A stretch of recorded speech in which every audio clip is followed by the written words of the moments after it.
Fala galera, Fabiano Luzes, perdão pelos 7 minutinhos de atraso, a gente tinha combinado às 7 horas, a gente está começando às 7 e 7, mas a gente estava. Hoje coincidiu um monte de eventos, a gente pede desculpas aí, tá? Todo mundo pelo ligeiro atraso, mas só eu hoje estive envolvido. Desde cedo até agora, a gente já teve um bate-papo aí sobre um projeto do nosso tribunal que a gente vai, né, começar agora, né, alguns juízes. Nós já fizemos, eu já assisti uma banca de uma parte, né, para falar a verdade, não consegui assistir toda, uma banca de tese de doutorado da Universidade Federal Fluminense. Aproveito para mandar um abraço para a colega que apresentou hoje. A Amanda apresentou, era orientanda do meu orientador também, né, só que ela no doutorado e eu no mestrado. Ela apresentou hoje, acabou de ser aprovada, parabéns a ela, né? Sucesso aí com a nova titulação, né? Apesar de, né, nosso mestrado, doutorado, nosso programa é de Sociologia e Direito, e apesar dos pesares, o que eu posso falar para vocês, né, que são da grande parte da área jurídica, o que eu posso dizer para vocês é que é muito importante, gente, eu posso garantir para vocês que é muito importante nós termos sociólogos, filósofos, antropólogos. Posso falar isso de cadeira para vocês, porque eu entrei no programa com uma cabeça de quem fez economia e direito, quem lê as coisas de uma forma muito fechada e cartesiana, e estudar com colegas de outras áreas me fez abrir um leque na minha vida. Recomendo muito e respeito muito todos os colegas da sociologia, do direito. Inclusive, o Marcos Dias está entrando aqui, é sociólogo, não sei se vocês sabem. Né? Nós estamos com um sociólogo aqui agora, né, Marquinhos? Fala aí, Fabiano. Sociólogo não. Alguém que se formou em ciências sociais, mas não pode dizer. Mas você tem a formação, né? Então, da mesma forma que eu me apregou como economista, mesmo que não exerça mais, você não deixa de ser uma pessoa que pode se intitular. Eu comecei falando pro pessoal, não sei se você ouviu, né? Sim. Que hoje nós tivemos a apresentação da tese de doutorado, tese tem que ser de doutorado, né? Uma colega lá do programa, tratando sobre uma temática interessante sobre os laboratórios, né? Eu não consegui assistir tudo, porque eu falei, pessoal, que o nosso dia hoje foi meio corrido, né? Nós já tivemos um encontro mais cedo falando sobre um projeto lá do tribunal nosso e alguns colegas. Eu assisti, entre idas e vindas, assisti a apresentação da tese da menina de doutorado. E também, não sou de ferro, também tentei fazer um exercício, então estou um pouco molhado, né? Tentei fazer um exercício em casa. Não, eu estava dando aula até agora, última aula de graduação com o pessoal online, né? O pessoal se despedindo, né? Ah, entendi. Chororô final. Professor. Professor, me arruma meio ponto. Não, até que esses alunos meus lá da Cândido são excelentes, assim, são muito dedicados, assim, o pessoal de primeiro período, Fabiano. Teoria do direito que eu dei. Que legal, Marcos. Hans Kelsen, hermenêutica, né? E dei uma última aula hoje sobre técnica jurídica, né? Ensinando o que é um aforismo, o que é uma ficção, o que é uma presunção. Legal. É um esporte que eu gosto, assim, eu gosto muito de teoria do direito em geral. Né? Eu também gosto, eu também acho isso importante, uma pena que E eu comecei falando exatamente, eu falei brincando com o pessoal, que como o programa da UF é de Sociologia e Direito, eu falei, gente, pode não parecer não, mas sociologia, filosofia, antropologia são importantes, muito importantes. Muito importantes. Muito importantes. É verdade. E eu falei até que eu tenho uma visão, eu entrei, porque você ainda tem uma visão de sociologia que você aprendeu, você fez inclusive na Federal Fluminense, não é isso? Não foi lá. E eu tenho uma visão de economia e de direito, quer dizer, eu tenho uma visão muito mais rígida, né? Muito mais rígida. E estudar sociologia nesse período que eu estou 1 ano e pouquinho, me fez a cabeça, né, que era assim e fez assim. Não, com certeza. Abre o horizonte, né? Eu acho que é muito importante, recomendo a todo mundo, algum dia na vida, se debruçar um pouco sobre isso, tirar um pouco desses preconceitos, né? A sociologia e o direito, as ciências sociais fazem com que a gente critique o status quo, né? Eu acho que isso é muito importante, a gente sempre criticar. Criticar não é só falar mal, não, tá, gente? Criticar, inclusive, é endossar o que está acontecendo. Mas a gente só sabe fazer isso quando a gente se calça de conhecimento. É porque as pessoas esquecem que o próprio direito é um fato social. Né? Exato. Então, ele não existe como uma ilha, longe dos outros fatos sociais. Ele se comunica com os outros fatos sociais, ele tem uma interseccionalidade com os fatos sociais. E assim, esse mito que é o semiano, da teoria pura do direito, já caiu há muito tempo. Né? E a gente viu onde ele poderia levar, né? Essa ideia de uma dogmática firme e longa, desvencilhada da sua do seu humus social, né? Que de uma certa maneira justifica, e eu diria que mais do que justifica, até legitima o direito, né? Legitima a atuação social. Eu costumo dizer, Marcos, que o direito, as ciências jurídicas, elas são uma ciência que corre sempre atrás do fato social, né? Porque o fato social, estou falando do sistema normativo, né? Não ciência jurídica no sentido, né, do estudo do fato jurídico em si, mas estou falando assim da própria estabelecimento de uma dogmática de normatização, porque normalmente quando a estrutura normativa aparece, o fato social ele já é posto, né? E com uma sociedade muito mais dinâmica como a nossa, cada vez mais o fato social tende a ficar mais complexo e andar mais rápido, e cada vez mais a ciência jurídica, me parece, ciência jurídica não, deixa eu repetir, deixa eu consertar, né? A estrutura normativa tende a andar em passos mais lentos do que a sociedade. Me parece que a gente vai aumentando esse gap, né? Não sei. E quem estuda isso muito é a sociologia, a antropologia, né, dentre outras ciências. Mas a gente não está aqui para falar sobre isso hoje, né, Marcos? Daqui é porque eu dei para nada disso. Aliás, a gente vai fazer uma propaganda aí de uma semana fantástica, né, Fabiano? Vamos, inclusive, deixa eu te falar, eu não posso perder, eu não posso deixar de dar um abraço para uma pessoa engraçada. Não sei se é a primeira vez que eu estou vendo esse cara aqui, um cara que, inclusive, faz parte da minha vida concursal, né? Que é o Márcio. Márcio Moura está aqui, meu amigo, meu irmão. Foi um irmão que o concurso me trouxe, me colocou na vida. A gente vai falar, inclusive, sobre... Marcinho, eu vou falar de você, hein? Não vai ter jeito, não. Mas, porque eu sempre falo dele. Eu sempre falo dele quando eu falo sobre o concurso. Mas o Márcio, que foi nosso colega aqui do tribunal, né? Hoje está engrandecendo em São Paulo, da região, mas é um cara, assim... Eu sou suspeito para falar. Muito da minha aprovação, eu garanto que, além da minha família, eu tenho a participação especial dele na minha vida, me ajudando. Inclusive, estava do meu lado na minha prova oral. É verdade. Daqui a pouco a gente fala disso. E isso é muito legal, né, Fabiano? Porque a gente vai falar essa semana não só da área trabalhista, também da área trabalhista, né? Exato. Também vamos ter aqui a juíza do trabalho, a Amanda, vamos ter o Fábio do MPT, mas nós vamos falar de procuradorias, que é um concurso hoje sensacional, a visão do Fabrício, que é um procurador do Estado, que é meu colega lá do CEAP, ele vem conversar, vai falar sobre as procuradorias do município e do Estado. Nós vamos ter um defensor público, que é o Felipe Borren, que foi meu colega de faculdade, inclusive. Doutor em Sociologia e Direito na Universidade Federal Fluminense. Então, que é um cara, muito 10, especialista em juizado especial, e vai falar também da categoria de defesa. Vamos ter um juiz federal, que é o Eduardo, nosso colega, nosso amigo, né? Presidente da JUF. E o Eduardo foi meu colega de São Bento, tá, cara? Eu não vou entregar qual era o apelido dele, não. Se ele quiser, ele conta aqui pra você. Mas eu vou falar com ele. Eu conhecia ele era 2 ou 3 anos mais acima de mim, né? Então eu tava sempre lá, né? A turma dele era aquela que tirava a gente do campo de futebol para chegar mais velho, né? Ele tinha um apelido, professor, né? De direito previdenciário, diga-se de passagem. E quando ele falou para mim que eu estudei no São Bento, não sei o quê, mas pô, lá no São Bento todo mundo tinha um nome, né? Tinha um apelido, né? E quando ele falou o apelido dele, você é o fulano, que aí eu reconheci na hora. Vou perguntar para ele. Eu não sei se ele vai te dizer, mas vamos ter um juiz federal, vamos ter também procurador. O AGU, que é o Igor, né? Que vai falar. Que é um ex-AGU e hoje que é um ex-AGU, que é colega nosso hoje no seu trabalho, mas que foi AGU há muito tempo, para a gente tentar. O Chico falando, Campão do São Bento, isso mesmo, Chico. Eu não vou falar o nome dele aqui, que eu tenho que ver, mas com certeza você lembra dele. Se eu falar o apelido, você lembra, Chico. Tirou muito a nossa geração do Campão. Depois a gente fala nos bastidores. A gente fala.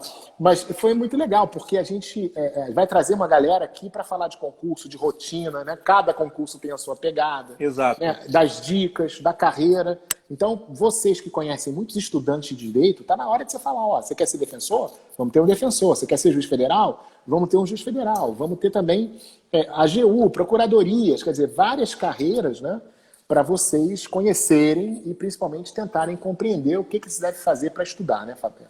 Exatamente, Marquinhos. Quando a gente pensou, né, Marcos, nessa semana, porque durante muito tempo, pessoal, a gente, assim, é claro que a gente vem trazendo temáticas do dia a dia do direito. Obviamente, o canal chamado Papo Trabalhista é natural que a conversa ela seja sempre viciada no sentido da gente priorizar assuntos efetivamente trabalhistas. Mas como muita gente vinha pedindo, né, Marcos, que a gente tratasse desse assunto de concurso, né? E aí a gente, obviamente, né, a gente está aqui para debater sobre o direito, mas debater muito o que as pessoas trazem para a gente. Então a gente quis trazer uma coisa mais plural. Faz sentido, a gente, né, o mundo não termina no direito do trabalho. Apesar de eu achar, eu nunca quis, até vou falar disso, eu nunca quis ser juiz trabalhista. O direito do trabalho entrou na minha vida por um acidente de percurso, mas é um acidente bom, né? Tem acidentes na nossa vida que são excelentes, e esse foi um deles. Né? Uhum. Mas nós temos, como o Marco já pontuou, diversas áreas, e a gente vai terminar a semana, inclusive, trazendo uma visão de quem está do outro lado, que é o pessoal que fornece os cursos, né? Porque não parece não, mas quando as pessoas preparam toda uma normatização, toda uma lógica de concurso, eles preparam pensando em quê? Como é que isso vai ser aceito? Nas demandas que os alunos fazem. Então a gente está tentando trazer um espelho de toda a lógica do concurso para que cada um dos nossos colegas aqui, amigos e amigas, possam tomar as melhores decisões possíveis e imagináveis na vida. Lembrando sempre, concurso público é mais uma opção. Porque a advocacia, não tenham dúvida, nunca deixem isso de lado. Nunca menosprezem o exercício da advocacia. A advocacia é um dos elementos fundamentais da manutenção do Estado Democrático de Direito. Então a gente nunca pode achar... Eu vejo muitos advogados falando, você é o quê? Eu só sou advogado. Não, você não é só advogado. Você é advogado. Você é o primeiro juiz da causa. Então é muito importante que você se valorize sempre na sua profissão, nunca se coloque no patamar inferior ao de um juiz, ao de um promotor, ao de um desembargador. É muito importante que você se valorize sempre, tenha muito orgulho da sua profissão. Se você quiser ser outra profissão, é um campo aberto. Mas nunca se menospreze com relação às demais profissões. É tão ou mais importante quanto as demais. Certamente. Eu me lembro que assim que eu passei no concurso para magistratura, Fabiana, eu me lembro que eu fui para uma vara polêmica no Rio de Janeiro, né, com um juiz titular muito polêmico, conhecido, né? Alguns tinham medo, alguns tinham ódio, né? Ninguém era vamos dizer assim, imune, né? Tinha algum tipo de sentimento em relação a ele. E eu fui ser juiz substituto auxiliar dele, tá? Na antiga primeira vara, que ainda ficava lá no Antônio Carlos, né? Lá no lugar bem escondido. E eu me lembro que, como ele era um juiz muito polêmico, né? Um juiz conhecida, né? Forma mais impositiva, eu fiz audiência com os melhores advogados históricos desse trabalho. Eu fiz audiência com o doutor Cristóvão Toches Malta, fiz audiência com o doutor José Pérez e Rezende, que foi lá fazer. Assim, porque iam os melhores advogados. O escritório pegava, você, né? Quem é o melhor escritório? Você vai para lá. E eu era o substituto, né? E eu aprendi uma coisa muito interessante. Quando o advogado é bom, a vida do juiz é uma maravilha. Verdade. Quando o advogado é preparado, né? Eu hoje, inclusive, eu sinto uma coisa boa. Assim, nossa, mas que advogado preparado, né? Ele sabe o que ele tem que fazer, ele sabe o que tem que requerer, né? E porque às vezes a gente pega um advogado mais iniciante, às vezes não tem tanta segurança, né? Às vezes ele não estuda tanto, a vida às vezes acontece, a gente não pode também sair julgando ninguém, mas a gente fica nervoso, né? E dentro daquela imparcialidade do magistrado, você fica, você às vezes vê certas coisas que você não pode... Mas o bom advogado, tenho certeza disso, meninos, o bom advogado, o juiz gosta. Né? Ele fica muito mais tranquilo. Posso te dar um exemplo, Marquinhos? Eu tive um caso não, falar a verdade, não foi meu, tá? É de um amigo de São Paulo também. Né? Só para vocês verem que também o juiz também se sente pressionado quando você vê um advogado...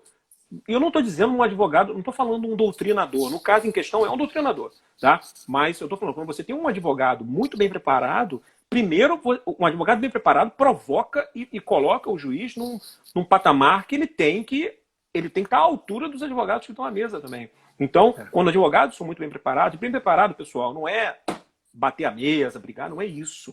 É você demonstrar através de técnica. Esse meu colega em questão, quando esteve em São Paulo, quem foi, e aí você já sabia que a causa era um negócio monstro, né? Foi inclusive a gente falou dele hoje, Marquinhos, mais cedo, né? Foi o Estevão Malê. O Estevão Malê. Estevão Malê entrou à sala de audiência, quando ele viu, sentou à mesa. Quando sentou à mesa, coisa assim, disse ele para mim, falou, Fabiano, o coração fez assim, ó. Porque o cara fez parte da banca de alta moral dele. Olha que coisa. Então você vê a importância, assim, muitos advogados, você citou o Toches Malta, imagina, Toches está presente. Quer dizer, e dentre outros, a gente está citando pessoas, claro, são pessoas que o próprio nome, né, chega à frente da pessoa.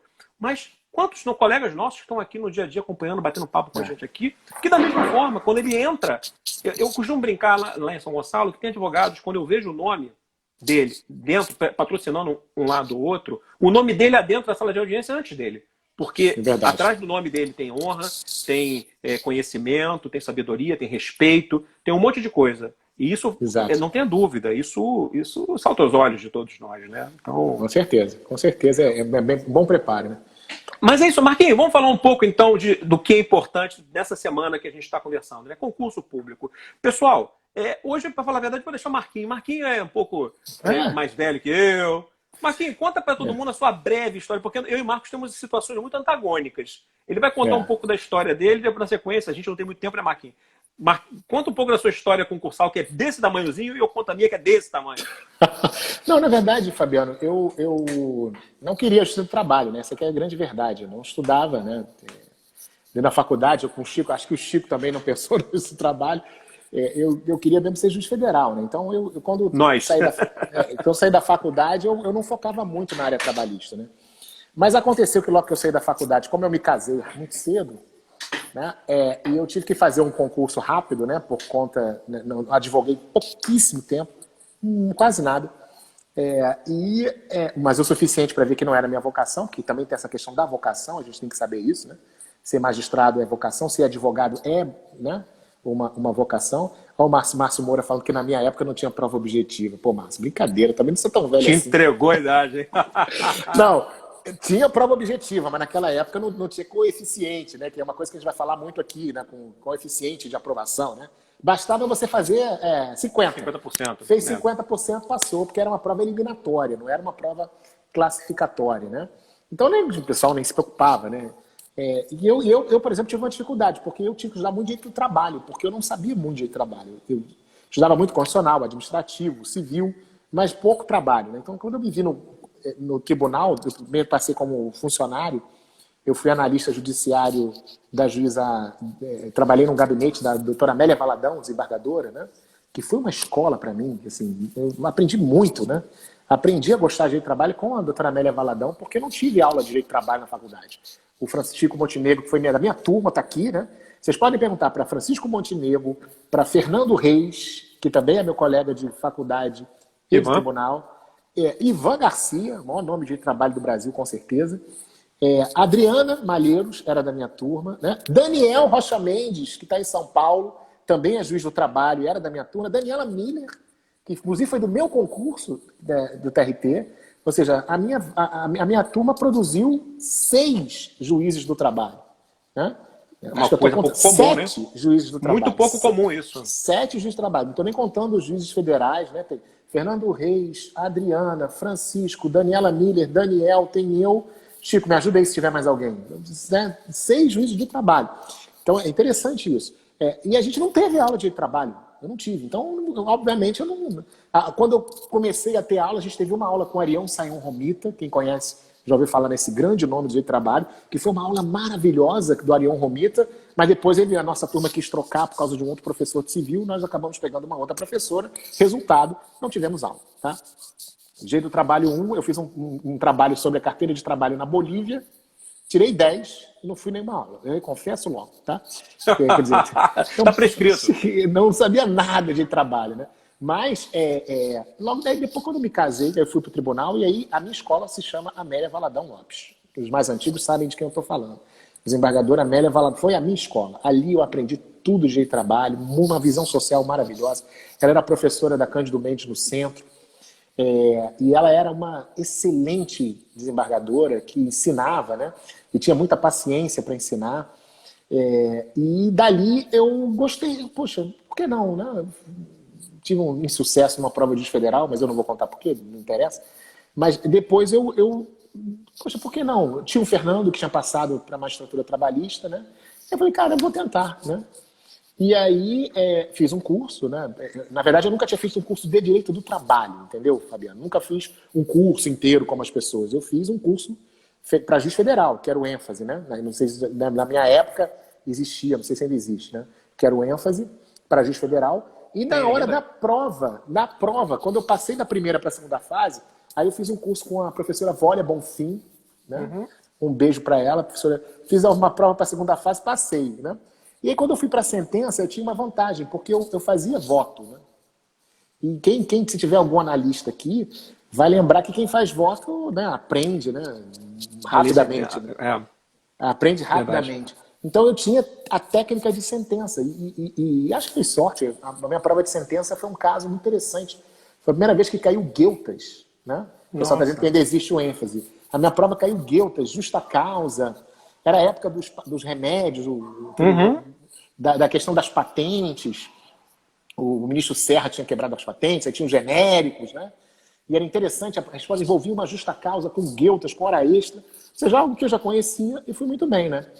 E o meu problema foi a prova oral, Fabiano, porque na prova oral caiu correção parcial, que eu não tinha a mínima ideia do que era correção parcial. Caiu mandado de segurança, né? Caiu mandado de segurança, caiu competência, e o outro tema foi reclamação correcional, que ainda chamava reclamação correcional, né? Que o TST depois, quando o Dallazen assumiu, ele unificou tudo no regimento para correção parcial, para unificar possível, né? E eu, cara, naquelas 24 horas antes, não sei se ainda... A ideia é assim, né? A gente pega pontos, estuda 24 horas antes, isso para juiz federal, para juiz do trabalho, né? Para MPT não é assim, não. MPT é na hora, né? O que tem suas vantagens e desvantagens. E eu me lembro que eu falei assim, cara, olha, Fabiano, eu não está correção parcial, o cara vai perguntar isso, ele vai perguntar mandado de segurança, competência, né? Vou rever tudo aqui, né? No finalzinho eu li 5 minutos de reclamação correcional, né? Só tinha um livro de reclamação correcional pequenininho do antigo desembargador Roberto Davis, que já até aposentou, correção parcial, né? E aí, gente, cara, eu fui para a prova. Quem era meu examinador? Ministro Aloysio Corrêa da Veiga. Foi meu examinador de processo. Cara, ele só perguntou de reclamação correcional, cara. O tempo inteiro. Reclamação correcional, reclamação correcional, reclamação correcional. Ele tinha sido corregedor? Não, e na época ele não era corregedor, não. Ele era desembargador comum, mas ele era um desembargador. Já era um dos expoentes, né? O Aloysio. Entendi. Tanto que o Aloysio virou ministro do TST, hoje, né? É o corregedor geral, fatalmente vai ser presidente. Mas ele já era um expoente. Então, minha banca foi ele, foi o Damir Vrecibradic, né? O desembargador Sopra de Letrinhas, né? Quem é mais antigo vai lembrar dele. E o doutor Zé Pérez Rezende pela OAB, né? Olha isso. Que perguntou sobre conflitos na lei no tempo, conflitos na lei no espaço, né? Direito de trabalho, aquela súmula 207, que agora até foi, né, cancelada, né? Seu código de Bustamante. Então foi uma prova oral muito tranquila. Só em processo que o Aloysio veio em cima de mim, na minha jugular, com essa tal de reclamação correcional, tá? Mas até que eu me saí bem, viu, Fabiano? Na verdade, eu fui raciocinando na hora, fui pensando, né? No concurso, a gente às vezes tem que ter sangue frio, né? A minha prova foi no Tribunal Pleno do TRT, ainda não era um concurso nacional, né? Era uma prova tripla, né? Naquela época só caía na prova oral trabalho, processo do trabalho e processo civil, tá? O que para mim era uma desvantagem, porque se caísse constitucional administrativo, eu estava muito mais bem preparado do que trabalho e processo civil. Mas no final foi tranquilo, né? Agora eu conto para todo mundo que o que mais em todo o meu concurso, o que mais me marcou foi a caminhada até a prova oral. No momento em que o cara chama teu nome, Marcos Dias de Castro, e que você se levanta e vai até aquela mesinha que tem um copo d'água, um código civil, uma CLT, uma Constituição, aquelas pessoas lá em cima. Cara, você não sente o chão. É um desespero, né? O Rafael tá aqui, o Márcio Moura, o Chico. Se vocês quiserem falar também, podem falar aí como é que foi a prova. Cara, olha, eu não sentia nenhum músculo do meu corpo. Eu ia assim, sabe? Como diz o Chico aqui, pênalti em final de Copa do Mundo. Você vai, né? E no final eu sabia que eu tinha passado porque eu via a reação das pessoas quando eu voltei, né? Porque eu não sei se as pessoas já foram no Tribunal Pleno do TRT do Rio, tem onde fica o povo, né? Então fica lá, a galera lá eles ficavam lá na frente, onde fica o presidente, na condução do pleno. A gente andava no pleno até a mesa lá, onde ficava o presidente, e a audiência ficava atrás, bem atrás, né? Então, quando eu terminei minha prova e voltei, pela cara das pessoas, eu falei, passei, né? Porque muitos fazendo aplaudindo, muitos assim, felizes, assim, como diz assim, pô, você arrebentou, você foi bem. Ali que eu, relaxei. Fabiano, você acredita que eu cheguei em casa mais ou menos umas 7, 8 da noite. Eu dormi até 8 horas da noite do dia seguinte. Eu perdi. Acredito. Eu perdi a leitura das notas da minha prova oral. Você sabia disso? Aí a doutora Moema Batista, não sei se ela vai lembrar isso, a doutora Moema Batista é uma advogada muito conhecida nossa, né? A Moema Batista chegou para mim assim, você fez isso porque você sabia que você tinha passado. E mal sabia ela que, na verdade, eu tive um rebote, sei lá o que aconteceu, que eu fiquei assim 24 horas, né? Eu fiquei, né, até o outro dia, né? Eu tinha ficado 24 horas literalmente tenho estudado 24 horas direto, né, para rever. Realmente, eu perdi, Fabiano, eu perdi a leitura da minha nota, só soube depois que tinha passado, né? Não tinha grupo de WhatsApp naquela época. É verdade. Nós estamos falando aí, gente, começo do século XXI. Naquela época não tinha nem celular, né? Então veja como é que era a situação. O celular era aquele trambolho desse tamanho assim que poucos afortunados tinham. Mas foi basicamente isso. E aí eu entrei nesse trabalho. Só por curiosidade, Marquinhos, quantas provas você fez para juiz? Cara, do trabalho, uma. Do trabalho? Uma. Uma. É. Vou contar agora um pouco da minha história ao contrário, Celso, porque por isso eu brinquei dizendo que a história do Marcos era essa e a minha era essa. Eu entrei nessa vida um pouco, gente, só para contar um pouco, no final a gente... Claro. Né, entrei nessa vida por engano, né? Porque eu entrei na faculdade de Direito, a minha segunda formação, e foquei desde o início para fazer magistratura federal. Então eu estava na graduação, eu escolhi fazer uma faculdade privada, porque já tinha feito universidade pública, eu queria me formar em 5 anos. Vou dar uma resumida, né? E quando eu cheguei e terminei, por isso que eu falei com o Fabrício, que vai falar com a gente, né, amanhã, foi meu professor, inclusive, na universidade, excelente civilista, né, além de ser um excelente procurador estadual. Ao concluir, tudo preparado, entrei num curso preparatório, né, no LFG, que depois foi vendido, era do falecido, saudoso Luiz Flávio Gomes. Então tive excelentes aulas, tudo preparado, bonitinho, estudando as doutrinas mais pesadas de direito penal, sabia direito penal, administrativo, constitucional, sabia tudo. Só não sabia direito do trabalho. E um dia eu encontrei um amigo na rua, assim, na frente da OAB de Niterói. Eu lembro isso como se fosse ontem, assim, na minha frente apareceu o cara, Gustavo Miranda Jordão, inclusive irmão de uma colega nossa. Renata. Da Marcela, isso, irmão da Marcela, né, que é a nossa colega que daqui a pouco vai estar em titular. E o Gustavo chegou para mim, Gustavo estudou comigo no segundo grau, e falou: Fabiano, você continua ainda com essa história de estudar para juiz federal? Eu falei: cara, continuo, estou estudando muito e tal. Contei um monte de coisa para ele. E aí, ele me chega e fala assim: cara, você está achando que você vai chegar na Justiça Federal, você vai vir com essa sua bagagem de economia, de mestrado, para graduação, e vai julgar crimes contra o sistema financeiro? É Caixa Econômica e INSS na veia. O cara acabou com o meu sonho em 3 minutos de conversa. Aí, 3 minutos de conversa, ele desabou o meu projeto. E aí, ele falou: cara, por que você não faz concurso para juiz de trabalho? Eu falei: velho, simples. Eu não sei direito de trabalho. Como é que eu vou fazer concurso para o que eu não sei? E aí, ele falou: é simples, cara. Pô, você aprende rapidinho, você estuda mesmo e tal. E ele me convenceu, eu sou muito racional nas coisas que eu faço. Ele me falou assim: Fabiano, você é um cara muito racional. São 24 tribunais de trabalho. Na época, os concursos eram por regional, né? São 24, são 5 federais. São quase 300 vagas à época para juiz do trabalho, né? Não preenchiam todas, mas eram ofertadas. Para federal, são 50. Então, matematicamente, estatisticamente, a probabilidade de passar para o juiz do trabalho seria maior. E eu cheguei em casa, falei com a Adriana, minha esposa, falei: Adriana, nenhuma decisão eu tomo sem falar com ela, porque eu acho que o concurso é um projeto da família, não é um projeto meu. Então, o meu projeto é um projeto familiar. Então, eu falei: Adriana, o que você acha disso? Aí ela fala: cara, você vai começar direito de trabalho do zero? Acho que vou. Aí ela, tamo junto. E ela sempre abraçou, ela nunca... E aí eu terminei o curso do LFG e fui fazer um curso de nivelamento. Para falar a verdade, eu me alfabetizei em Direito do Trabalho, fazendo um curso do nosso querido Renato Saraiva, do SESC, que era com a professora Vólia Bonfim. Por um acaso, a gente tem essa coisa em comum. A professora Vólia me ensinou o beabá do Direito do Trabalho. E aí, Marcos, eu lembro que o meu primeiro concurso que eu fiz foi para o TRT da 16ª região. Para quem não sabe, 16ª região é Maranhão. Eu fiz a prova e não saí, demorou para sair o resultado. E fiz a prova de Campinas. Quando eu fiz a prova de Campinas, eu fiz com o Gustavo, que fazia concurso para juiz de trabalho, e com mais uma outra amiga nossa. Quando eu fiz, eu fiquei a 9 pontos do corte. Eu achei horroroso.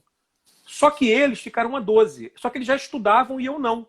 E eu falei: cara, já pensei com meus botões. Com um detalhe, eu fui fazer prova sem ler uma súmula e OJ. Como é que alguém faz prova para concurso para de trabalho sem ler súmula e OJ? Você vai falar para Fabiano: você ficou só a 9 pontos? Porque eu gabaritei penal, gabaritei administrativo, gabaritei...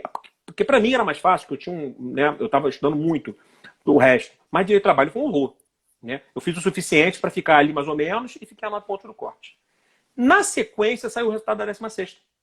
Minha primeira prova foi a 16ª, eu fiz Campinas, saiu o resultado, eu perdi por 9 pontos, e saiu o resultado da 16ª. Quando saiu, eu passei para a segunda fase. Ou seja, racionalmente, a minha primeira prova eu passei para a segunda fase. E quando eu cheguei, eu vou falar uma coisa que eu não tenho vergonha de dizer isso nunca, o Márcio acompanhou isso bem de perto. Eu sempre tive um problema grave na minha vida. Eu sempre tive uma vaidade acadêmica grande, sabe, Marco? Assim, eu sempre gostei que as pessoas achassem que eu sabia. Então eu era muito vaidoso. E aí eu cheguei em casa para minha mulher e falei, Adriana, vou passar nessa prova rapidinho. Pô, sem estudar nada eu passei. Claudinho, inclusive, passou nesse concurso. Claudinho, você passou nesse concurso que eu estou conversando aqui. Você e Marcelão, lá de Minas Gerais. Olha como é que são as coisas, né? A gente já vai sabendo o nome de todo mundo, né? E aí, eu perdi, obviamente. Óbvio que eu perdi na prova, porque... E vou contar um detalhe na sequência. E eu sabia bastante conteúdo da segunda fase. E aí entra o meu segundo problema. Vaidade também de não admitir os seus erros. Os meus próprios erros. E eu perdi na prova. Depois disso, Marquinhos, eu fiquei 9 concursos perdendo por 1 ponto. 9 concursos? Perdendo por 1 Caraca. ponto. Isso, cara, na época, isso, assim, destruía a nossa autoestima, né? Você pensava, cara, por 1 ponto de novo. Teve um de Alagoas que eu estava dentro e na revisão da prova eu saí. Então, quer dizer, e aí foi uma prova o tempo inteiro de, tipo, cara, me provando, e me provando, e me provando. Eu vou encurtar, fui para a segunda fase, né? E na segunda fase, quando eu fui para a segunda fase, eu passei para a segunda fase ao mesmo tempo em Rondônia e no Rio Grande do Sul. Quando eu passei na segunda fase, eu já passei para a sentença. Aí eu também, tipo, sabe? E me dei bem também de novo, mesma vaidade. E de novo entrei no mesmo problema de vaidade me atrapalhar. Ou seja, essa brincadeira entre idas e vindas, foram 29 concursos que eu fiz. 29? 29 concursos. Por isso que eu brinquei que o Marcos fez uma trajetória pequena e uma trajetória longa. Só que foram 29 provas que eu demorei 3 anos para passar. Parece um tempo enorme, mas na nossa época tinha muita prova. Tinha muito concurso, Eu cheguei a ficar 12 semanas seguidas viajando para fazer prova. 12 semanas seguidas, toda semana. E me pegou numa época que eu tinha condições financeiras, porque eu já trabalhava, né? Então eu podia custear passagem. O pessoal, vida de concursando é muito dura, né? Normalmente o pessoal não trabalha e tal, etc. E tal. Mas eu conseguia, né? Tinha milha, então eu conseguia meio que manejar isso daí para poder fazer as provas. E aí eu vou citar o Márcio agora nessa brincadeira. Nessa preparação toda, cara, e aí como é que é importante a gente fazer elos na nossa vida, né? As pessoas aparecem na nossa vida por acidentes. Conheci o Márcio no TRT da 18ª, uma prova da 18ª região, né? Ele não vai nem lembrar disso. 18ª região, a Roberta, que é dona do preparo jurídico, me apresentou o Márcio. E aí, quando ele me apresentou, a gente começou a bater papo, porque a gente fazia prova, e a gente começou a debater, cara. Rapaz, o Márcio, eu lembro de um dia que eu fiz uma questão de segunda fase, que o Márcio olhou para mim, assim, ele me olhou não, quer dizer, a gente conversando por telefone, ele me ligou e falou, Fabiano, eu vou falar uma coisa para você. O seu conhecimento macro assim, é enorme. E aí, só que ele falou, só que eu não entendi bulhufas do que você escreveu. Porque você escreveu e não respondeu a questão. É claro que eu fiquei fulo da vida com ele naquele dia, né? Porque é aquela nossa tendência de botar a culpa no outro, né? Não, ele não entendeu o que eu escrevi, a culpa é dele. Esse é o pior problema do concurseiro, é esse. E tá aqui, ó, ele botou aqui, lembro. E aí, e volta e meia, a gente debatia e discutia. E ele, assim, ele tem a caneta pesada, ele me batia forte. É o tempo inteiro me batendo. E a gente teve uma coisa muito legal, porque a gente caminhou muito, assim, a gente caminhou um em direção ao outro. Né? Porque o Márcio, em compensação, ele tinha uma objetividade de escrita que eu poucas vezes na vida vi alguém conseguir escrever em poucas palavras um tanto conteúdo. E a gente foi trocando essa experiência, sabe? Eu tinha esses conteúdos e ele tinha essa objetividade e a gente foi caminhando. Tanto é que a gente passou, assim, com a diferença de meses. Muito pouco tempo. E isso é muito legal, cara, porque, assim, quando eu olho para trás, a Amandinha passou no concurso anterior, no TRT da 23ª região, mas a gente era todo mundo na mesma época fazendo prova, né? E eu vinha passar em Minas Gerais. Aí, em Minas Gerais, eu fiz, assim, a prova. Quando eu fiz a prova, eu não achava que fosse passar, cheguei na segunda fase. O Márcio vai lembrar disso. Eu estava trabalhando, já saíram resultados, foi a maior chuva de da história do TRT da 3ª região. E eu nunca achei que eu fosse apto a passar na 3ª região, porque é o TRT que ministro Maurício, ministro Luiz Felipe, ministro Freire Pimenta, assim, a quantidade de gente, professora Alice. Márcio Viana. Márcio Túlio, óbvio. Márcio Eu falei, Túlio eu não Viana, tenho capacidade monstro. técnica de passar num concurso desse. A banca era a doutora Adriana, né, que estava lá na A banca, Adriana, decorou. é excelente, Adriana. A Adriana Senna. Adriana E Senna. Adriana Goulart Senna, que hoje é desembargadora. É. Então eu cheguei pro Márcio, trabalhando, vi. Quando o Márcio, ou não sei mais quem tirou um, eu cheguei, vou parar de assistir, porque eu não vou passar. O cara, pô, esse cara é fera. E aí eu desliguei. Aí continuei trabalhando, né? Trabalhava como gerente financeiro, né? Conversando com o pessoal, fechando a operação financeira lá e tal. Márcio e o Jedson, um amigo nosso que hoje está na terceira região, me manda mensagem: você passou. Você tá brincando. Se você não passou, como é que eu passei? E eu passei, velho. Passei. Aí fui pra sentença. Aí quando fui pra sentença, passei pra sentença de São Paulo, passei pra sentença de Minas e passei pra segunda fase no TRT que a Mandinha era juíza. No TRT da 23ª região. Na banca, inclusive, na segunda fase, quem estava na segunda fase era o professor Valério Mazuoli na prova, salvo engano. Posso estar enganado. E aí eu decidi uma coisa louca. Resolvi que eu ia para Disney. Era um sonho de criança, adoro aquele lugar e tal. Eu cheguei a programar o resultado da segunda da prova de sentença para eu estar dentro do parque da Disney, onde tivesse Wi-Fi. Eu ainda brincava assim, porque se for negativo, eu vou lá chorar no colo do Pato Donald. E aí, sabe o que aconteceu? Marquinhos, a vida tem umas coisas. Todos os resultados foram adiados. Todos, sem exceção. Todos. Todos vieram cair numa data que eu tinha marcado no parque e todos foram depois. O que aconteceu? Saiu o resultado primeiro do 23ª região, eu tinha tirado 4 e pouco na segunda fase. Quando eu cheguei de viagem numa segunda-feira, né, da Disney, cansado, né? Para quem já viajou sabe como é que é, você volta, né, classe econômica, né, pendurado até o talo, né, pagando conta. Quando eu voltei, saiu o resultado de São Paulo. Eu tirei 4,8. Eu estava acostumado. Toda a sentença era 4,8, 4,8. E aí, Marcinho me ligou. Márcio Moura me liga. Esse dia foi assim, foi uma coisa louca. Márcio me liga, Fabiano, e tal, como é que você tá? E Márcio já está até acostumado, ele já sabe que eu vou chorar pitanga. Aí ele me deu um esporro, falou: Marcinho, eu não vou escutar resultado de Minas nada, eu não vou passar nessa porcaria, essa vida de concurso é um saco, não aguento mais. Né? Eu sou melodramático, né? Adoro fazer um cinema. Adoro, você já está acostumado também, você sabe como é que eu funciono. Sei. Menino, aí ele falou, Fabiano, ele falou um palavrão lá na hora, não vou reproduzir agora para os nossos amigos não se encantarem com o palavrão que o Márcio mandou para mim. Ele falou: Fabiano, você faz o que você quiser, eu vou acompanhar e vou te ligar. Então, você faz o que você quiser. A intimidade, a gente já tinha intimidade, né? Então, comecei a arrumar a mala da viagem e tal, e a Adriana foi dormir. Toca meu telefone, DDD 11. Eu juro que eu não sabia o que se tratava, atendi o telefone. No outro lado, Márcio falou: Fiote, eu chamo ele de Fiote, ele me chama de Fiote também. Ele: Fiote, você passou. Eu olhei pra cara dele: como é que é? Você pra cara não. Rapaz, cara, eu fico arrepiado até hoje. Você não pode ter olhado pra cara dele, você tá no telefone, pô. Eu olhei assim pro telefone, meu irmão, ele falou: você passou. A Adriana acordou na hora, já entendeu, só no olhar, ela não sabia. A Adriana começou a chorar. Chorava. E o mais legal, eu recebi ligação dos DDDs de todos os estados do Brasil. Porque as pessoas acompanhavam o nosso... Todos os companheiros, né? Os companheiros. Muitos companheiros que eu fiz nessa vida concursal. Né? O Igor, né, apesar de eu não conhecer a época, mas via de prova. Elizabeth fazia a prova na minha sala, Elizabeth na atividade. E aí, depois, na prova oral. E a prova oral, diferente de você, engraçado, eu fui para a prova com menos peso. Porque eu fiz para a prova muito mais velho, né? Você passou muito novo. Eu passei no concurso com 38. Né? Então eu já estava calejado na vida.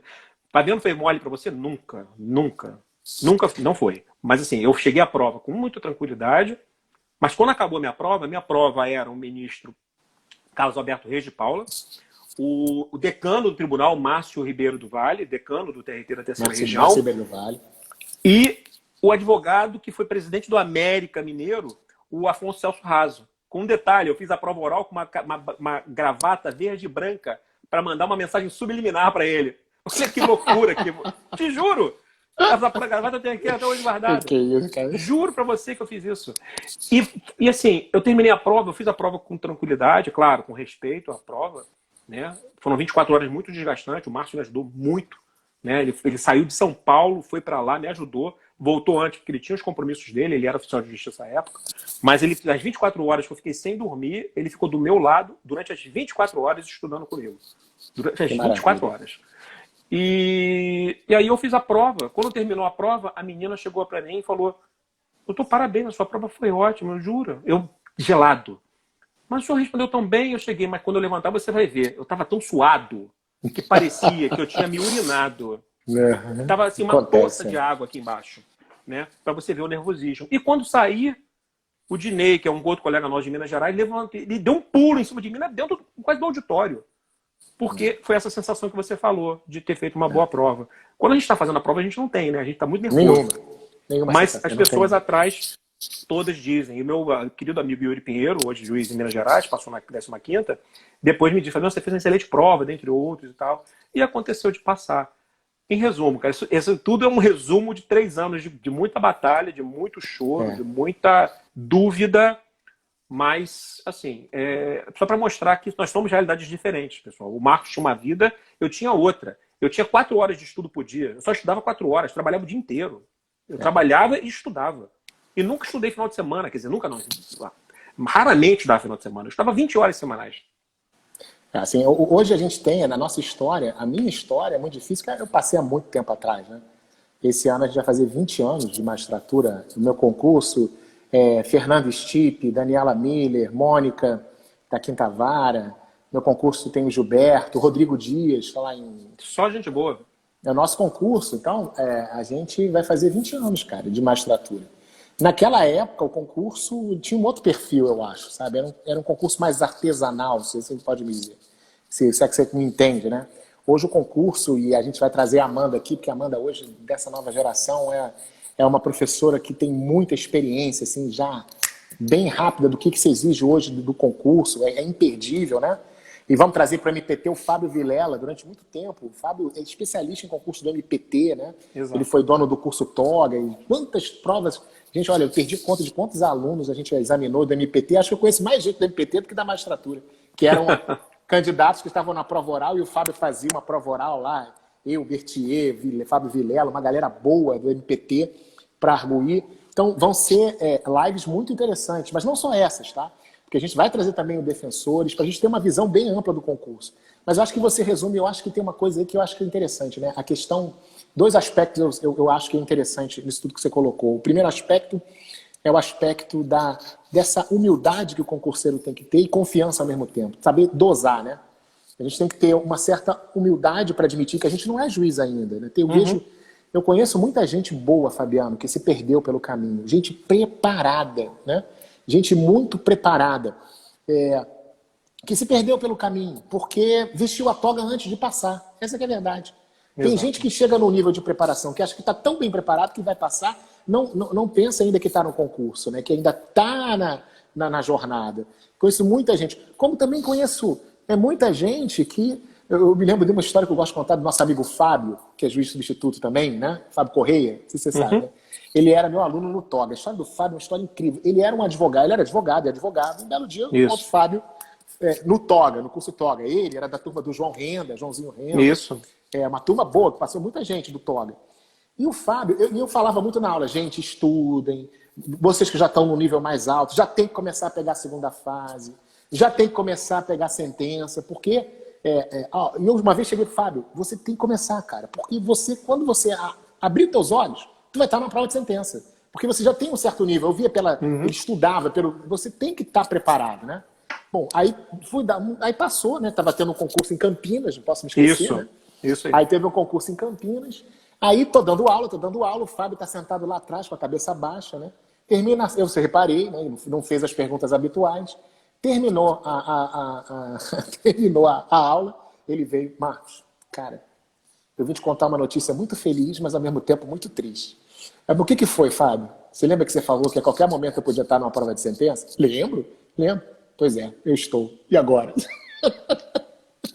Eu falei, agora faz sentença de manhã, de tarde, de noite, de dia, de madrugada, né? E ele passou no concurso. Passou, assim, eu lembro disso. Uma trajetória incrível, cara. Ele foi incrível, mas ele era um aluno muito dedicado. Ele já tinha uma advocacia, né? E ele passou rapidamente também num concurso difícil, que foi uma prova de Campinas, eu me lembro, que foi uma prova bem difícil, e ele conseguiu passar, né? Acho que foi no mesmo concurso da colega Esther. Eu acho que, não sei se foi depois. Foi no mesmo concurso. Né? Foi no concurso, foi o Fábio, Esther, tem mais gente do nosso tribunal de lá. São 6, se não me engano. Eu só não me lembro. Eu lembro que foi um concurso que ele passou de uma forma assim meteórica, assim, que nem ele esperava, né? Então, o concurso tem essas coisas, essas trajetórias, né? Então, que a gente tem que ter essa humildade e confiança ao mesmo tempo, saber dosar isso, né? Você não pode também ir se achando o pior de tudo. Você tem que ir com confiança, mas também humilde, para aprender, para ouvir, né? Porque geralmente aqueles alunos mais dedicados são os que passam, né? Isso é impressionante. Aqueles alunos que sempre sabem, que sabem tudo, né? Que já sabem, isso eu já sei, né? E fica conversando, esses não passam, mas aqueles que estão sempre dedicados, eles são impressionantes, eles passam mais rápido, né? E outra coisa importante, o segundo pilar, Fabiano, só para deixar, é a questão da amizade, né? Existe uma crença que eu vejo nas pessoas que aquele fulano é meu inimigo. Nossa, ele vai passar primeiro do que eu. Cara, isso é o maior erro, gente. Eu vejo que aqueles que conseguem fazer laços de amizade acabam passando todos eles, né? Você deu o exemplo do Márcio, do Igor, né? De todos esses, né? Do Yuri. Você deu exemplo de pessoas que se conheciam, que muitas vezes trocavam informações, estavam juntos. Esse tipo de energia engraçado, de amizade, né? Tem lá, né, na Bíblia que quem achou um amigo achou um tesouro, né? Que frase de verdade, né? Um dos maiores tesouros que a gente encontra é um amigo. E achar um amigo no meio de um ambiente competitivo, não é, concurso, é impressionante, né? É uma amizade pra vida toda. Essa amizade eu tive muito apoio. Na prova de Minas que eu passei, eu na prova, antes de começar a prova, eu estava chorando. Porque minha filha tinha acabado de mudar de escola e eu tinha perdido mais uma festa de escola da minha filha. Porque foram muitas as que eu perdi. Não foi uma só, não. Foram muitas. Mas essa era especial, porque foi uma escola que a gente... Era uma escola mais cara, mas com a cara dela. E ela foi um período muito sofrido. E na prova eu dei uma desesperada mesmo. E aí eu tive a minha colega, a Elizabeth, na atividade. E foram duas colegas que me seguraram naquele momento. Tanto a Elizabeth quanto a Elisa, que também já falou com a gente aqui, que hoje é juíza no TRT da 2ª Região. Elisa Augusta Tavares. Fala, Fabiano, fica tranquilo que você vai passar, você está preparado. E aquela palavra de conforto entrou, era a 2ª e a 3ª juntas, né? Uma no sábado e outra no domingo, e eu consegui fazer uma prova que foi difícil, né? Que eu não achava que fosse passar. Eu voltei no táxi, né? A vida de concurseiro rachando o táxi, né? Dividindo tudo, para poder economizar. E o pessoal falando algumas coisas, e não coloquei nada disso, me perdi de novo. Só, Amandinha, só para citar, você falou Simone Benfica, Fábio Corrêa, Vinícius Teixeira, Joana Colares e Esther Schettino. Foram os colegas que vieram de Campinas. Na sequência veio Claudinho do Maranhão, João Renda veio da 18ª, Ana Terezinha, Rebeca, Amanda e Mônica, né? Amandinha veio da 23ª. Na sequência veio Pedro, Bruninha e eu. Você não falou nem um juiz ruim, né, cara? Você falou um juiz bom, cara. Impressionante. É a ordem de antiguidade aqui, inclusive, do tribunal que eu citei, que foram as pessoas que vieram de outros tribunais. Sim. Mas isso é muito legal, sabe, Marcos? Eu acho que esse é o grande barato. Se você perguntar para mim, Fabiano, se você voltasse no tempo, você queria ter passado naquela prova lá da 16ª região? Eu vou falar com toda... Eu não tenho medo de falar o que eu vou dizer. Não. Eu passei no concurso que eu deveria ter passado. Porque se eu tivesse passado no concurso da 16ª região, fosse talvez colega do meu querido amigo Cláudio, eu não seria talvez o juiz que eu sou hoje. Talvez eu seria arrogante, talvez eu fosse... talvez eu seria seu ruído, né? Talvez eu fosse arrogante, talvez eu fosse prepotente, talvez eu fosse um cara um pouco mais intransigente, até na forma de me expor, com os advogados. Eu acho que isso aconteceria, fazendo um juízo de valor de mim mesmo, né? Por isso que assim, eu não me arrependo de nenhuma. Eu passei na prova que eu tinha que ter passado. E a gente passa na prova que a gente tem que passar, sabe? É um concurso, sabe? Aconteceram várias coisas, assim, a turma junta. E isso é muito bacana. Eu acho que é a grande lição para todo mundo. Agora, né, Marquinhos? A gente ainda tem aí, caminhando aí para os nossos últimos 10 minutinhos. Hoje é muito diferente da minha época, da sua época, então mais ainda, né? Porque quando eu fazia concurso, eram 24 regionais. Hoje, o concurso ainda é unificado, apesar de ter autorização para os tribunais. Antes era obrigatório, hoje é facultativo, né? Então existe... A Mandinha vai falar melhor do que eu na quarta-feira, mas a tendência natural é que os tribunais maiores façam seus concursos, os tribunais de menor porte se agreguem ao TST. Me parece. Depois a Amanda explica um pouco melhor isso. O ponto fundamental, né, e aí sem ser, né, sem contar a história para os nossos colegas, né, eu acho que o ponto fundamental é que a gente está vivendo um momento de muita incerteza para todo mundo. Fabiano, Eu não vou ficar inventando historinha para ninguém aqui, dizendo, vai ter concurso semana que vem. Não vai, mentira, não vai. A gente tem vários, eu tenho 3 problemas hoje cruciais para quem quer fazer concurso e aí para a magistratura do trabalho. Ponto 1. Nós temos quase 80 pessoas, a Amandinha talvez saiba esse número na ponta da língua, de pessoas ainda do concurso nacional, do nosso querido amigo Rafael Paz, que passou esse concurso, que foi uma pedreira. 4 ministros do Supremo e o Manrich lá de São Paulo. Quer dizer, uma banca de peso. De peso. Né? Então nós temos 80 tomarem posse, mais ou menos. Achei que fosse a Amanda. Esse é o ponto 1. Ponto 2, nós temos a emenda constitucional do teto do gasto, que é anterior e que nos impõe algumas limitações. Segundo a desembargadora Jane, do TRT da 2ª Região, a gente vai chegar a um momento, e eu vou desconsiderar a pandemia, que a gente vai ter ou aumento, que não é aumento, é reposição, tá? Reposição. Faltam 77 que a Amandinha está falando. Valeu, Amandinha. Como sempre, tudo na ponta da língua. Beijo. Nós vamos chegar a um momento que a gente vai ter ou reposição de vencimentos, nosso, né? Só para o pessoal saber, o juiz não tem aumento há 3 anos ou 4, Marcos? Agora não me recordo. 3 anos? Também não me lembro. Sinceramente, eu não me lembro. Então, a inflação se o pessoal souber, só falar aí. Também pode falar, tá, pessoal? Mas a inflação corroendo o poder de compra, né? Quando, né, deveria, na Constituição, ter o aumento, né, anual. Então, segundo a doutora Jane, a gente vai chegar num momento que a gente vai ter ou a possibilidade de reposição de quadro ou reposição de poder de compra de subsídio. Isso vai ser uma escolha administrativa. E aí, quer dizer, não sei o que vai acontecer. E o terceiro problema é a consequência, efetivamente, da pandemia para o futuro, seja do concurso público, seja do provimento de cargos. Eu só estou contando história ruim. E aí eu vou deixar, Marquinhos, para você falar sobre se o sonho nosso pode se sobrepor, se ele pode minguar a uma realidade tão ruim que é de verdade, que é o fato, né? Que é esse cenário que a gente está vivendo hoje. Sinceramente, Fabiano, é difícil a gente fazer um prognóstico aqui, né? A gente vai até trazer pessoas de várias áreas para que eles tragam para a gente esse prognóstico, né? Parece, assim, eu vou dar minha opinião, assim, de quem observa muito de fora, assim, que um cenário promissor são as procuradorias, né? Procuradorias, em geral, são concursos que estão tendo uma certa... Acho que o que foi a Justiça do Trabalho há uns 10 anos, né? Estão sendo as procuradorias hoje, né? De vários municípios, de vários estados. Mas é como você falou, a crise vai... Agora, não se prepara um candidato, um juiz não surge em 3 meses, em 6 meses. É isso aí. Né?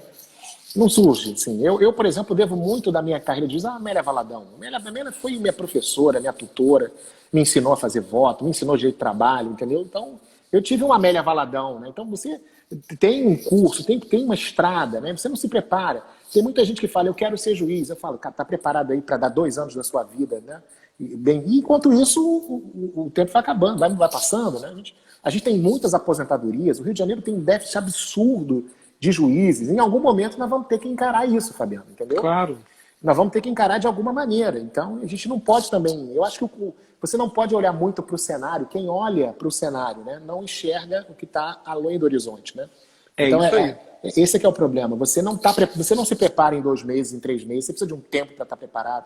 Você tem que ter a técnica de sentença, né? E o tempo passa de qualquer maneira. Outra coisa que eu aprendi é isso, né? O tempo vai passar de qualquer maneira. Então, o importante é que você tenha o sonho, se você tem essa vocação, né? Eu diria que ser juiz hoje é uma vocação, é um chamado, né? E a gente pode falar aqui, porque graças a Deus a gente aqui só tem excelentes juízes que estão aqui assistindo essa live, né? Gente como Amanda, Taciela. Chico Montenegro, que juiz é o Francisco Montenegro, pelo amor de Deus, né? Rafael, que foi juiz em Rondônia, só para deixar claro. Chico foi juiz em Rondônia, num dos lugares mais difíceis, onde, né? Porque é muito distante do centro, distante de casa, tudo. E nós citamos aqui grandes colegas vocacionados, né? E eu sinceramente, e hoje, Fabiano, eu falo o seguinte, a melhor coisa que se tem é falar a verdade para as pessoas, né? Porque de vez em quando tem gente que chega para mim e fala, eu quero ser juiz. Eu olho assim para ele, cara, você tem vocação? Você tem vocação realmente para isso? Você quer assumir, você quer ser um servidor, né? Você quer ser um serviço público, é dinheiro público que você está gastando ali, você quer se doar mesmo como magistrado, né? Eu quero, é meu sonho. Então, cara, é isso aí, né? E aí quem eu posso eu sempre ajudo. sempre dou palavras de incentivo, mas a gente precisa ter primeiro, a primeira coisa, Fabiano, é não olhar para tempo ou não olhar para dificuldade, né? É isso Primeira aí. coisa importante é fazer um diagnóstico de si mesmo e saber quem você é, né? Quem não sabe É quem exato. né, não pode construir um futuro, né? Você não tem essa ideia.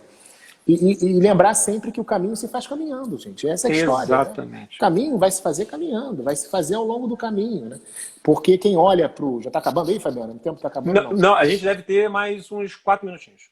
4 minutos. Então, assim, o que a gente quer fazer essa semana, para vocês entenderem? É tentar, em todos os segmentos que nós conseguimos trazer pessoas aqui, tentar esquadrinhar essas perspectivas para que você tenha uma escolha consciente. Você que quer fazer concurso, a gente renova, você que é advogado, você não quer fazer, mas de repente tem um estagiário que está em dúvida, né? De repente tem um estudante que está no 8º, 9º período que quer saber as carreiras. Olha, nós vamos ter uma...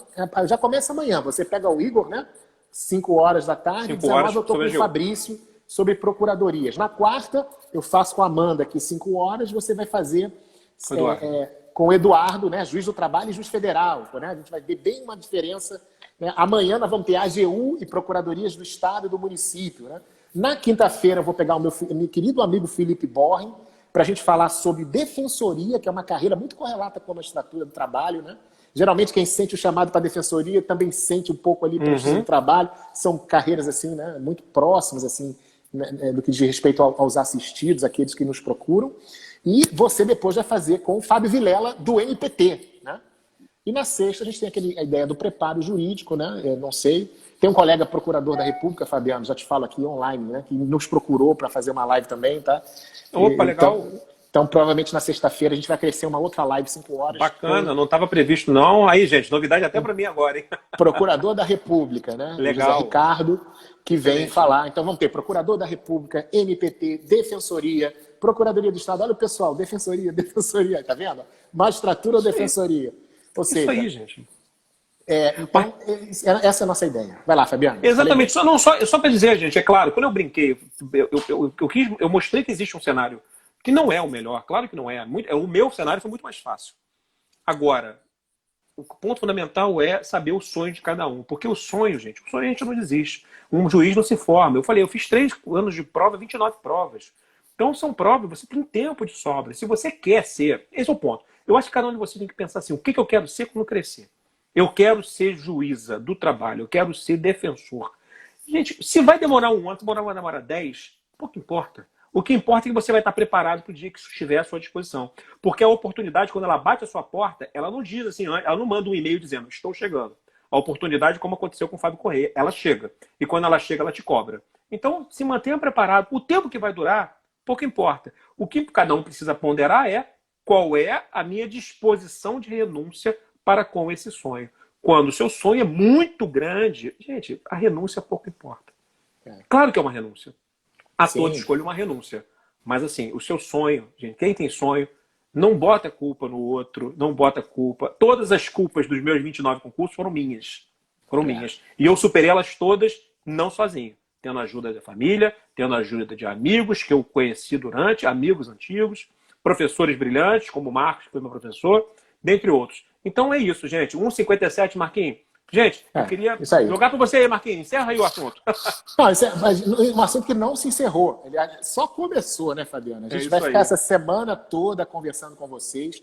A gente renova esse pedido, né, que vocês... A gente encontra muitos jovens que estão na dúvida. Eu encontro muitos na faculdade, muitos na pós-graduação, advogados. Espalhem. A gente trouxe gente de altíssima qualidade, especialistas nas áreas, que vão falar da carreira, vão falar dos concursos. Olha, é muita coisa para vocês acompanharem, tá? Nós vamos ter dose dupla, né? 5 da tarde, 7 da tarde. 5 da tarde, 7 da noite, né? É isso aí. 5, 7, alternando eu e Fabiano, né, Fabiano? A gente espera todo mundo aí. Senão a gente já começa a ter, daqui a pouco vira hora extra esse negócio, né? Rodada dupla não dá, né? Pois é. E tem uma coisa, uma vez um professor chegou para mim e falou, Marcos, olha só, no pain, no gain, né? Então, isso aí. Se você não abrir mão, não renunciar, não lutar... Se ela acabou de escrever parecido, there is no free lunch. Está coberto de razão, não tem como. É exatamente. Isso aí. Tá bom? Marquinhos, sempre bom. Vamos embora, né? No seu 48 segundinhos, gente, é bom saber, porque muita gente com certeza não sabia a história do Marcos. Eu acabei de saber, não sabia a história do Marcos do concurso. Sabia que tinha sido só uma, mas olha como é que é legal a gente saber um pouco mais. Conversem, gente, olha só. semana disponível, a gente fez com muito carinho. Márcio Fiotti, querido, ó, beijo na família, gente. Obrigado aí, tá? Obrigado a todos, carinho. Beijo no coração, excelente semana, cuidado, saúde, paz. Fica em casa. Fiquem em casa, isso daí. Tá bom? Isso aí. E amanhã a gente espera vocês, cada dia, 17 e 19. Beijo. Isso aí. Beijão, queridos. Conversando? A gente sempre se entende. É isso aí. Tchau, tchau. Tchau, tchau.